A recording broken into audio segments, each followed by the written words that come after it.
জামাত শিবির রাজাকার এই মুহূর্তে বাংলা ছাড়। আলহামদুলিল্লাহ, আল্লাহ তাআলার অশেষ রহমতে জামাত শিবিরে দেশ ছেড়ে যায় নাই, জামাত শিবিরে দেশে আছে। শেখ হাসিনা আর তার এই এলাকার স্থানীয় সাংগ পাঙ্গরা এই দেশ ছেড়ে চলে গিয়েছে। ওরা ওদের পালের গোড়া শেখ হাসিনা এখন ভারতে। যারা এখানে স্লোগান দিয়েছিল তারা কেউ ভারতে, কেউ কুয়েতে, কেউ কাতারে, কেউ দুবাই, কেউ সৌদি আরব, ঠিক কিনা বলেন? সুতরাং রাজাকার রাজাকার খেলার দিন শেষ। শেখ হাসিনা রাজাকার রাজাকার করতে করতে ভারত গেছে মামুর বাড়ি। নতুন করে আবার রাজাকার রাজাকার সুর শোনা যায় কিনা?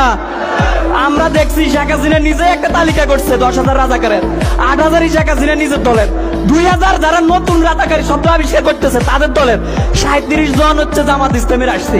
আপনাদেরকে একটা গল্প বলি, আমি শেষ করি, ছোট্ট একটা গল্প। গ্রামে নাকি গরু চুরি করতে চোর লাগে 3 জন। কয়জন?